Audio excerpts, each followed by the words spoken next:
everyone! So I'm making fresh pizza tonight and thought, why not share a recipe with you all?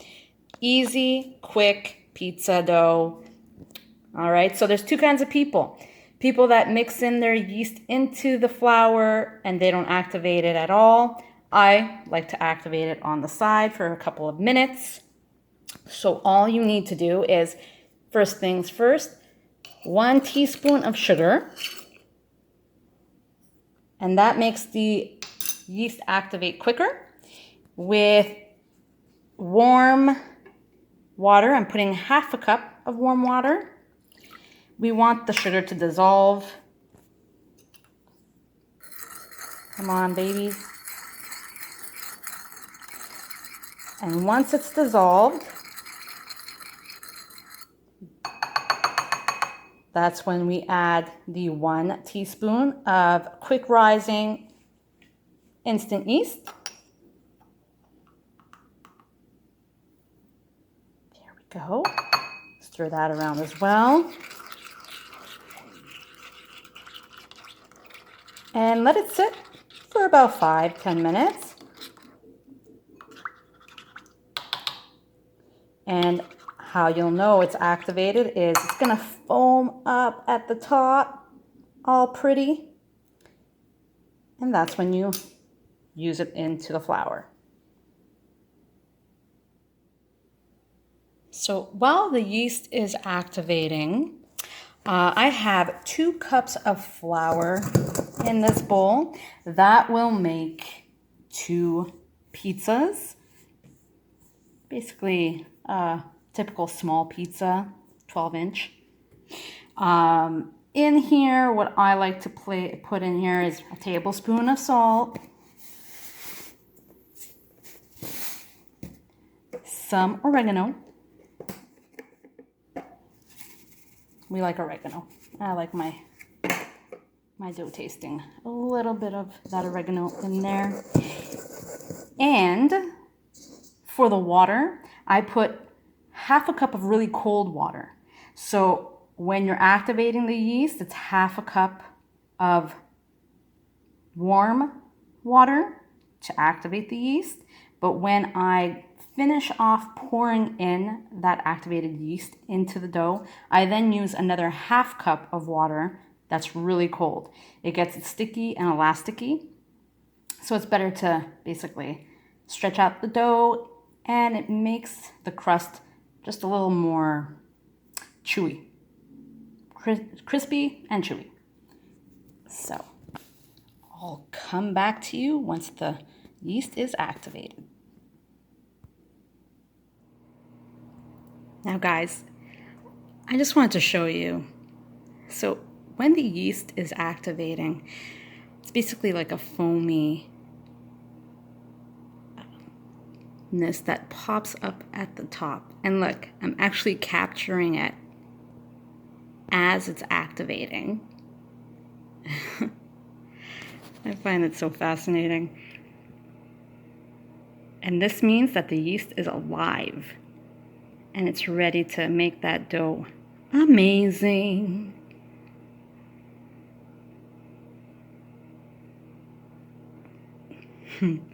All right, I just wanted to show you that. We usually don't capture these things on camera, you know? Gloriousness that is cooking.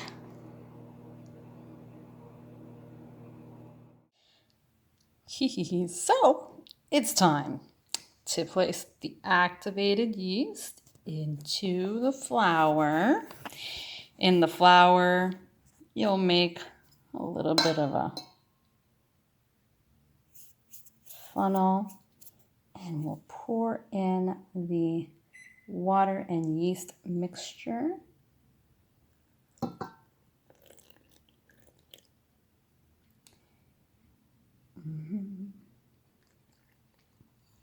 All right. Then we slowly incorporate the flour into the yeast and the water and sugar. All right. Don't worry, my hands will get in there shortly. All And you want it to be sticky and you want it to be stretchy. So, all right. And then I'm going to add the other half cup of freezing cold water. And then I'm going to have at it with my hands, and I'll show you the finished product, okay? So, after a good 10 minutes of kneading that dough, you get this nice little ball. You don't want any dry spots, but you don't want it too sticky when you touch it. And all we'll do now is we're gonna put this little baby into a bowl.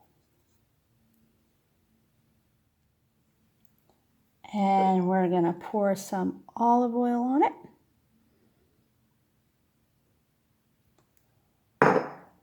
Spread that baby. Cover it with olive oil underneath as well. And then we're gonna cover it with a dish towel, like my grandma used to.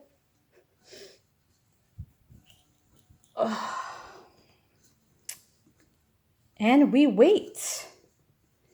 I'm gonna have it sit for 2 hours, and then I'll come and check it out, and I'll show you the progress. All right.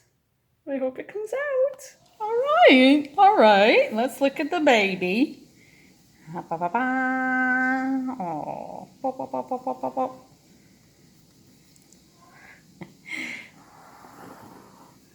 There he is. Isn't he pretty?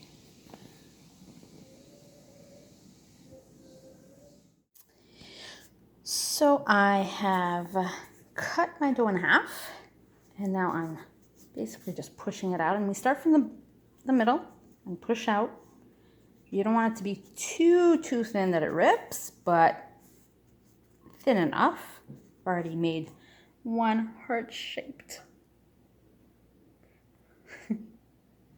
dough, and now I'm spreading this out. I'm making a smaller one for the little guy. And once that's spread out, I'll put the toppings on. And what we're gonna try out today is pizza in the air fryer, at least one of them. See how that comes out and see if I would recommend it. Hello. So, the stove was on at 500 degrees for about 10 minutes. And now my heart-shaped pizza is nice and crispy and golden. And the next thing we're gonna do is air fryer pizza. All right, and we're back. The pizza is in our nice air fryer. And it's gonna be the first time we've ever, I'm sure that it's been said, first time we've ever tried pizza in our air fryer. I've seen other videos and it looks good, so we're gonna try it. So, it's gonna go at 400 and let's put it at 8 minutes. And we'll check it at 4 minutes to see how it's going. Let's listen for that beautiful hum. Oh yeah, that means it's working. And again guys, the air fryer we're using is the Insignia 5-quart air fryer. And we've tried just about everything, but not a pizza. Speaking of pizzas, fresh pizzas, yes, look at this beautiful heart pizza that my lovely wife made for me. I can't wait to dig into it. So let's check back with you guys in 4 minutes and see how the air fryer is cooking the pizza. All right, we're at about a minute left. I'm gonna take it out. Okay, it's not showing a minute. Let's see. Oh, that's nice. All right, let's take it out of there. Just watch out because it's hot. I mean, the toppings started to come apart a little bit, but the dough seems to be cooked. Boop. Okay, that's cool. And let's see if there's that crispy crunch. My knife is hot. Oh yeah, there we go. You heard it, guys. All right. There's no faking that. And there is a little pizza made in the air fryer. And it took 4 minutes? Just under 4, no, about 5 minutes. 5 minutes. But I would check on it like I did and just make sure that it's not burning. The toppings did start to, you know, kind of shrink, I guess. But it definitely looks good, and I'm sure it's going to taste good. I'm not, you're going to taste it? You're braver than me. It's okay, listen. so hot. Oh yeah. Mmm. Crispy, crunchy, a little bit of chew. Really good. If I could have made bigger pizzas in there, it would have been awesome. But and there's this one that just came out of the, this one was in the oven, but it's all fresh pizza, as promised. So, all right. Well, guys, thank you so much for watching, and Like and subscribe, and see you next video.